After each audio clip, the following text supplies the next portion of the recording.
안녕하세요. 옛이야기입니다. 오늘도 와주셔서 감사합니다.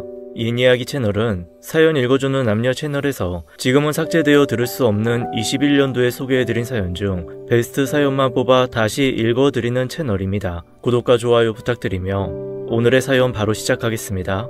가난했던 그 시절 6남매가 태어났습니다. 나는 첫째로 태어났고 막내 동생 정희와는 15살이라는 나이 차이가 났습니다. 누구 하나 힘들지 않던 그 시절 부모님마저 일찍 돌아가시는 탓에 막내 정희에게 나는 때론 오빠로 때론 아빠로 그렇게 정희를 살뜰히 아끼며 키워냈죠. 세월은 흘러 나도 결혼을 했고 단칸방으로 신혼살림을 시작했었지만 막내 정희를 혼자 둘 수가 없어 고등학교를 졸업해서 회사 기숙사에 들어갈 때까지 보살폈습니다. 그렇게 시간은 흘러 우리 6남매는 모두 결혼을 했고 가정을 이루어 자식을 낳고 그렇게 각자의 생활 속에서 바쁘게 살아갔어요. 그러던 어느 날 눈에 넣어도 아프지 않을 것 같던 가여운 막내 정희가 이혼을 해야 할 것 같다는 날벼락 같은 소리를 전해왔습니다. 나는 이혼이라니 갑자기 무슨 일이냐고 물었고 정희는 남편이 바람이 나서 집을 나간 지 한 달이 넘은 상태라고 말을 했어요. 나는 가슴이 메어와 애꿎은 수화기에 대고 잡아 죽여도 시원찮을 놈, 그놈 지금 어디 있냐? 라고 했죠. 나는 당장이라도 잡으러 갈 기세로 소리를 쳤지만 현실은 아무것도 해줄 수가 없었습니다. 말도 안 되는 놈을 만나 그렇게 정희는 이혼을 했고 불행 중 다행으로 이혼하면서 받게 될 위자료로 가게를 차려서 밤낮 없이 그 누구보다 악착같이 열심히 일했어요. 그래서 다른 형제들보다 오히려 경제적으로는 여유롭게 지낼 수 있었습니다.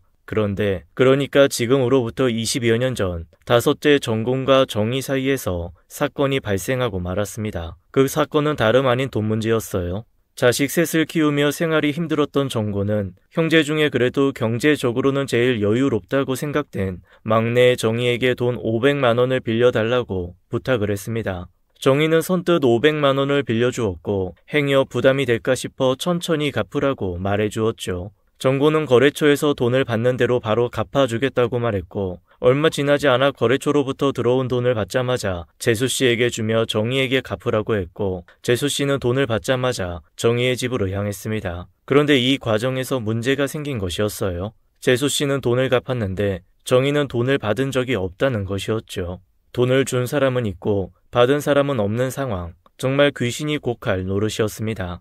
당시 현금 다발을 건네주었기에 은행 거래 내역이 있는 것도 아니고 당사자들 외에 본 사람도 없는 그야말로 증거도 증인도 없는 상황이었어요. 정곤은 아내 편을 들기도 정희의 편을 들기도 애매한 상황에서 그래도 살을 맞대고 산 아내 말을 믿게 되었고 그렇게 정곤이네와 정희의 싸움은 시작된 것이었습니다. 상황이 좀처럼 풀리지 않고 싸움이 지속되자 나를 포함하여 다른 형제들까지 이 상황을 알게 되었고 어느 날 나는 집으로 정곤 내외와 정희를 불러들였습니다. 집으로 모인 정곤 내외와 정희가 서로 등을 보이고 앉아있는 모습을 보고 있자니 마음이 아려왔어요. 나는 어떻게든 싸움을 해결해 보겠다는 마음으로 정확한 자초지정을 들었습니다. 정곤이가 정희한테 500만 원을 빌렸다고? 정곤은 대답을 했습니다. 네, 제가 500만 원을 빌리고 2주 정도 뒤에 돈이 들어와서 아내에게 갚으라고 주었습니다. 재수씨는 이어서 말했습니다. 제가 이 사람이 준 돈을 받자마자 행여 누가 볼까 싶어 신문지에 잘 말아서 아가씨네 직접 가져다 드렸어요. 듣고 있던 정희가 놀라며 말했어요. 무슨 소리예요? 뭘 직접 가져다 줘요, 가져다 주긴. 정희의 목소리가 커지기 시작했습니다. 나는 의아해하며 정희에게 다시 물었죠. 재수씨가 너희 집에 갔었던 적이 있냐 없냐? 있어요. 얼마 전에 누가 똑똑해서 나가보니 언니였어요. 들어오라는데 들어오지 않고 애들이 기다려서 빨리 가야 한다며 검은 봉지 하나 건네주고 갔어요. 검은 봉지? 그게 뭐였는데? 귤이요.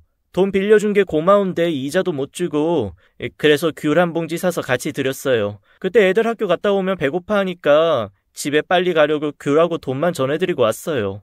정희는 어이없다는 듯이 말했어요. 귤하고 돈이라니요? 무슨 돈이요? 귤만 주고 갔어요, 귤만. 재수씨는 울먹이는 목소리로 억울하다는 듯이 말했습니다. 아가씨 진짜 왜 그래요? 내가 신문지에 싸서 돈 500만 원하고 고맙다고 귤하고 같이 드렸었잖아요. 그렇게 끝이 보이지 않는 실랑이가 계속되었고 옆에 있던 정곤이 한숨을 푹 내쉬며 야, 우리가 아무리 없이 살아도 거짓말은 안 하고 산다. 너 그때 밤새 가게 일하다가 자고 일어났었다며. 잠이 덜 깨서 기억이 안 나는 거 아니냐? 정희가 세차게 받아쳤습니다. 아무리 정신이 없어도 돈을 받고 안 받고를 기억 못하는 게 말이 돼? 언니가 거짓말하는 거잖아. 뭐라고요? 내가 거짓말을 했다고? 거짓말하는 건 아가씨죠. 뭐? 내가 돈 빌려주고 너 거짓말한다는 소리나 듣고 있고. 아이씨, 진짜 오빠고 뭐고? 오빠는 왜 언니 말만 믿고 내 말은 못 믿는 건데? 이혼하고 혼자였던 정희는 울컥했는지 감정은 점점 격해져 망갔죠. 물에 빠진 사람 살려줬더니 진짜 너무들 하네. 내가 받았는데 안 받았다고 하겠어? 안 받았으니 안 받았다고 하지. 그럼 나는요? 나는 줬으니까 줬다고 하지. 내가 안 준 걸 줬다고 하겠냐고요. 둘은 서로의 자신의 말이 맞다고 싸우기 시작했어요. 목소리는 점점 커졌고 서로 말이 안 통한다고 느꼈는지 어느 순간 욕설이 들리기까지 했습니다. 나중에는 서로에게 미쳤다고 하는 소리까지 들렸죠. 미쳤네, 진짜 미쳤어. 내가 끼어들 틈도 없이 정곤이까지 합세해서 싸우기 시작하는데 말 그대로 개판이었습니다. 돈 500만 원 때문에 시작된 싸움은 걷잡을 수 없이 커졌고 그 모습을 보고 있던 나는 화해시키려고 불렀는데 오히려 더 붙여놓은 것만 같아서 머리가 아파왔어요. 나는 마음을 다잡고 어찌 되었든 재수씨는 정희보다 손윗사람이고 피가 섞인 친형제가 아니라서 함부로 잘잘못을 이야기할 수 없는 처지였기 때문에 중재를 위해 어쩔 수 없이 정희를 나무랄 수밖에 없었습니다. 이게 지금 뭐하는 짓이야? 정희, 넌 누가 언니한테 이렇게 싸가지 없게 행동해? 어디서 배워먹은 버르장머리야? 내가 널 이렇게 키웠냐? 자신에게 화를 내는 나를 보며 정희는 적잖이 당황한 눈빛이었습니다. 당황하는 모습도 잠시뿐 정희는 어이없다는 듯이 말했어요. 큰오빠, 지금 나한테 뭐라고 하는 거예요? 큰오빠도 저 사람들하고 한편인 거예요? 진짜 다들 미쳤어요? 뭐? 한편? 미쳐? 큰오빠도 필요 없어. 더러워서 500만 원 안 받고 말어. 라고 소리치는 정희에게 나는 나도 모르게 커다란 손바닥으로 정희의 뺨을 후려치고 말았습니다. 서로 죽일 듯이 달려들었던 집안의 소음들이 순간 정지 버튼을 누른 것 마냥 멈춰버렸고 뺨을 맞고 한참을 주저앉아 있던 정희는 갑자기 머리를 매만지더니 벌떡 일어나 이렇다 저렇다 말도 없이 뒤도 안 돌아보고 집을 나가버렸습니다. 그 후 정곤 내외는 내 눈치만 살피다 죄송하다라는 말만 반복했고 처음부터 쭉 지켜보고만 있던 아내가 말했어요. 삼촌은 그래도 오빠고 마누라다 있고 돈이야 또 벌면 되잖아요. 형님이 부자여서 좀 여유가 있으면 그 500만 원 우리가 줬으면 딱 좋겠지만 아시다시피 우리 애들도 이제 대학생이라 돈 들어갈 게 많아서 이런 말하기도 미안하지만 그 500만 원 있어도 살고 없어도 살 수 있으니까 삼촌이 그냥 다시 아가씨 줘요. 우리가 300만 원은 해줄게요. 형님이 두 분 싸웠다는 말 듣고 매일 잠도 못 자고 밥도 못 먹고 저렇게 매일 땅이 꺼지게 걱정만 하고 있다가 오늘 화해시키려고 불렀는데 이 싸움만 더 커졌으니 삼촌이 그냥 500만 원 주고 해결해줘. 가만히 듣고 있던 정곤은 네, 저도 그 500만 원 그냥 줄까도 생각했어요. 그런데 저 사람하고 몇 번 싸우면서 말해도 진짜 줬다는데 내가 또 500만 원을 줘버리면 저 사람을 못 믿어서 주는 것 같고 형수님도 아시다시피 저 사람이 거짓말하고 그럴 사람 아니잖아요. 저도 답답하네요 정말. 알지. 내가 누구보다 다은이 엄마 속 잘 알지. 몇십 년을 봤는데 왜 그걸 모르겠어. 재수씨는 아내의 말에 결국 눈물을 보이고 말았습니다. 형님, 저 정말 미치고 팔짝 뛰겠어요. 이러다가 사람이 미칠 수도 있는 것 같아요. 진짜 줬어요. 그 돈을 안 줬으면 그 500만 원이 도대체 어딨어요? 아내는 동생 같은 재수씨를 달래며 말했어요. 그래, 줬을 거야. 안 준 걸 줬다고 하는 사람 아닌 거 말 안 해도 우리가 더 잘 알아. 그래도 아가씨는 혼자고 자네 힘들 때 좋은 마음으로 돈 빌려줬으니까 이자 쳐준다고 생각하고 다시 한번 갚아줘. 정곤이와 재수씨는 아내가 하는 말이 결국은 자신들을 위함이라는 것을 알아들었습니다. 결국 둘은 자신들이 정희에게 다시 한번 돈을 갚겠노라 약속하고 내 앞에서 철없이 싸워 죄송하다는 말만 몇 번을 하다가 집으로 돌아갔어요. 모두가 돌아가고 나는 한동안 말을 할 수 없었습니다. 이런 나를 보고 아내는 말을 했죠.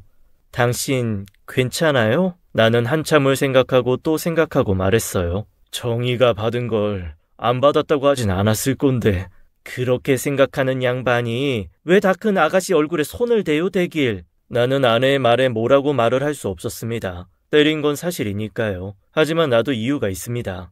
그래도 재수씨가 손윗 사람인데 정희가 그렇게 말하면 안 되지. 나중에 막 눈이 돌아가는 것 같아서 정신 차리라고 때렸지. 그래도 아가씨 입장에서는 서운할 수 있어요. 이따가 저녁 먹고 전화 한 번 해서 달래줘요. 나는 낮에 정희를 때린 것이 못내 마음에 걸렸어요. 저녁을 먹는 둥 마는 둥 결국 정희에게 전화를 걸었습니다. 하지만 내 마음을 아는지 모르는지 정희는 끝내 전화를 받지 않았어요. 아가씨도 지금 속이 많이 아니겠지. 며칠 지나면 좀 괜찮아질 테니까 당신도 너무 염려하지 말고 좀 자요. 그렇게 하루 이틀 3일 싸웠던 그날의 기억을 뒤로한 채 나는 자식들의 생계를 위해 하루하루 살아갔습니다. 일주일쯤 지났을까요? 나는 정희에게 다시 한번 연락을 해보았으나 여전히 받지 않았습니다. 정희가 단단히 토라졌나 봐. 어디 아픈 건 아니겠지. 찾아가 봐야 하나? 아가씨가 무슨 애도 아니고 기다려봐요. 상황이 좀 정리가 되면 연락할 거예요. 나는 토라진 어린 딸아이를 달래줄 때보다 더 정성을 다해 정희에게 연락을 시도했어요. 그렇게 한 달이 좀 지났을까? 처음엔 전화를 받지 않아 걱정이 되더니 나중에는 전화를 받지 않는 정희가 괘씸하다고 생각되었습니다. 나는 정군에게 전화를 걸었어요. 정희 돈 다시 갚아줬냐? 네, 며칠 지나 거래처에서 돈 받고 이번에는 계좌번호 물어봐서 제가 직접 은행에 붙여줬어요. 정희가 내 전화는 안 받던데 정희랑 직접 통화한 거야? 아니요, 가게로 전화했는데 직원이 정희 계좌번호 불러줬어요. 그래, 돈 받았다고 정희한테 연락 없었고? 네 형님, 이렇다 저렇다 말은 없었는데 그때 가게 직원한테 계좌 물어본 거 들었으면 돈 들어간지 알겠죠. 저는 형님이 보내라고 해서 보내긴 했지만 정희랑은 딱히 할 말은 없네요. 그래, 알았다. 내가 전화해볼게.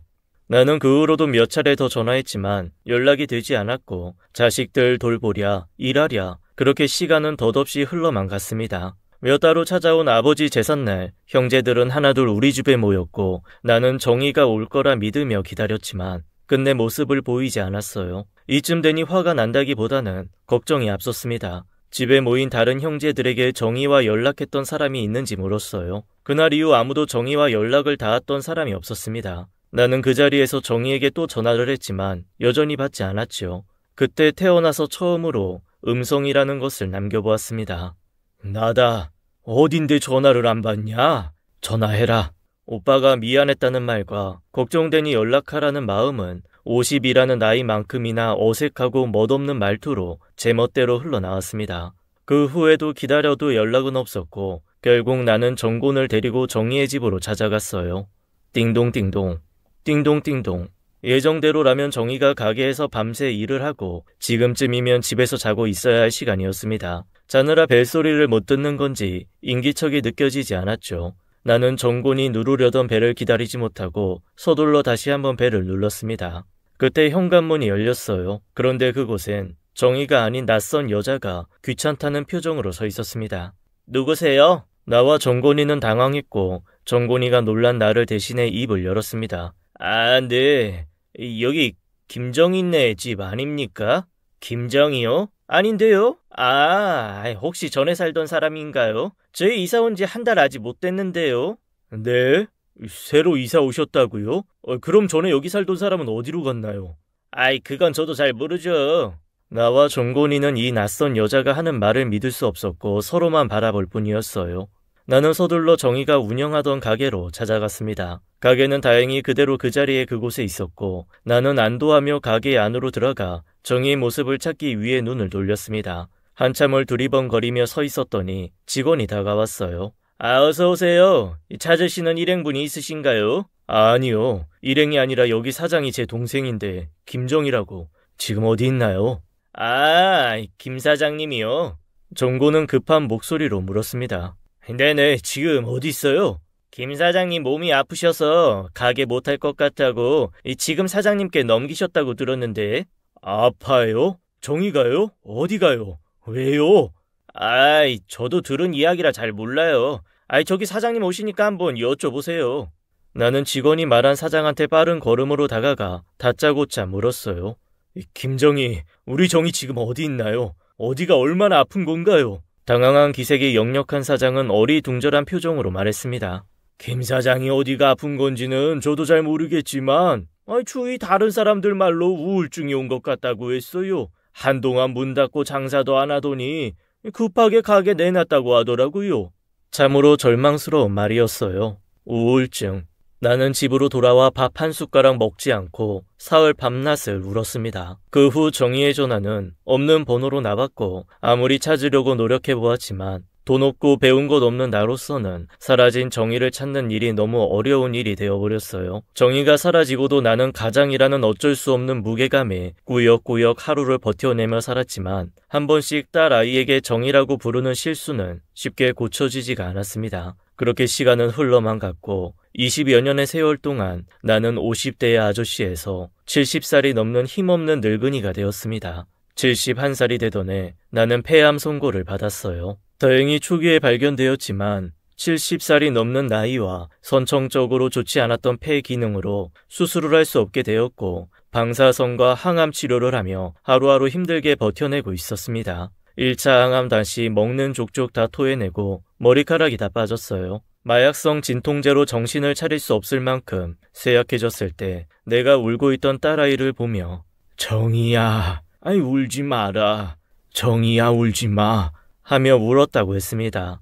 불행 중 다행으로 항암의 부작용에서 서서히 벗어날 수 있었고 항암을 계속해야 하는 상황이긴 하지만 안간힘을 다해 버텨내고 있었어요. 둘째 동생은 내가 항암 부작용으로 죽다 살아난 이후 매주 토요일 아침이면 문병을 왔습니다. 그때마다 나는 간신히 입을 열어 둘째 동생에게 부탁했어요. 정부가 이 정희 좀 찾아봐.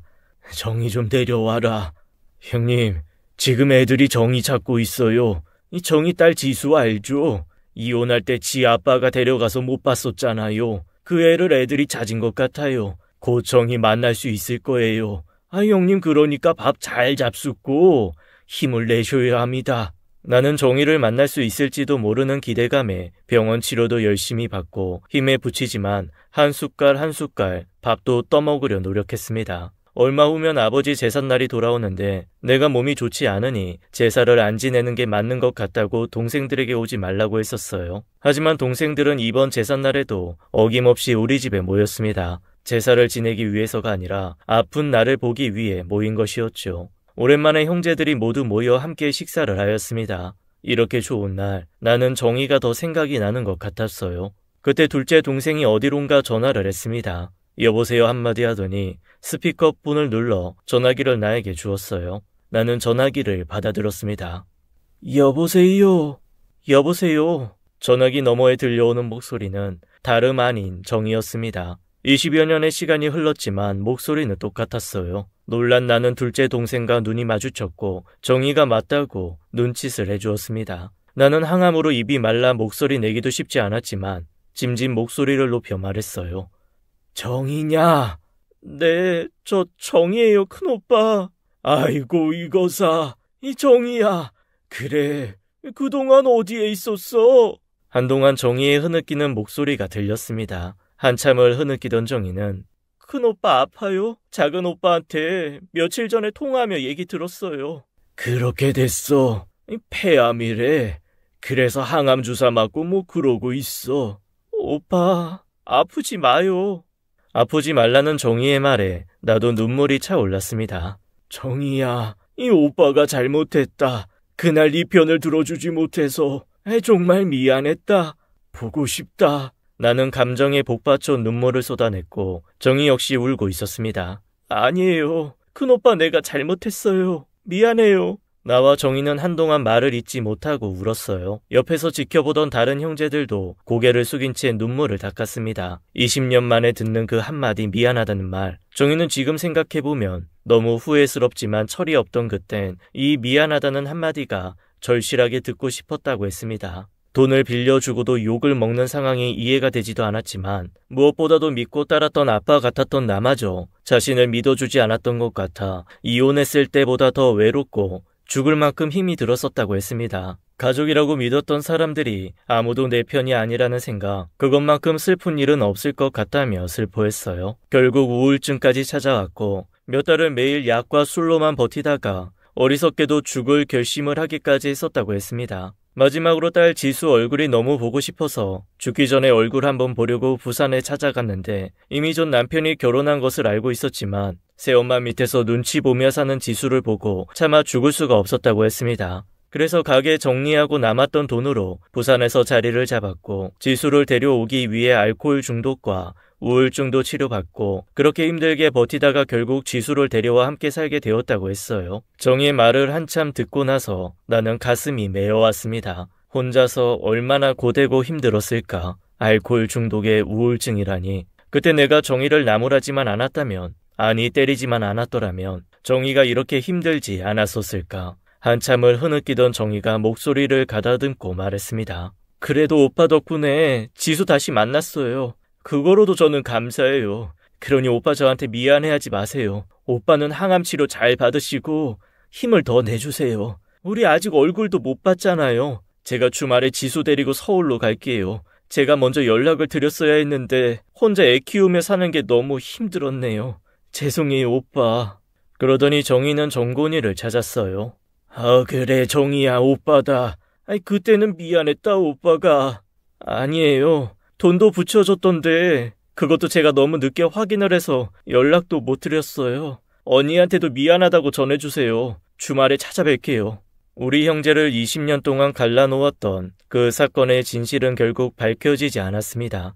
여전히 돈을 준 사람은 있고 돈을 받은 사람은 없었습니다. 정곤이네가 두 번째로 보냈던 돈이 정희에게는 처음 받은 돈이었고 정희가 아마 정곤이네가 잘못 착각했었던 탓에 다시 돈을 붙여준 거라 생각했을 것입니다. 나는 이제 누구의 잘잘못에는 관심이 없습니다. 그 사건을 다시 입에 올리고 싶은 마음도 없어요. 그저 22여 년 동안 헤어졌던 동생이 그리웠고 보고 싶었고 만나서 20년의 세월을 보상받고 싶을 뿐이었습니다. 그 주 토요일 정희는 지수를 데리고 20년 만에 우리 집에 찾아왔습니다. 머리가 빠져있고 살이 빠져버린 아픈 내 모습을 본 정희는 한참을 울었어요. 어느 날 풀리지 않는 500만 원의 행방에 대해 말이 나왔을 때 내 딸은 자신이 곰곰이 생각을 해봤다며 나에게 이런 말을 해주었습니다. 그 내용을 정리하자면 이렇습니다.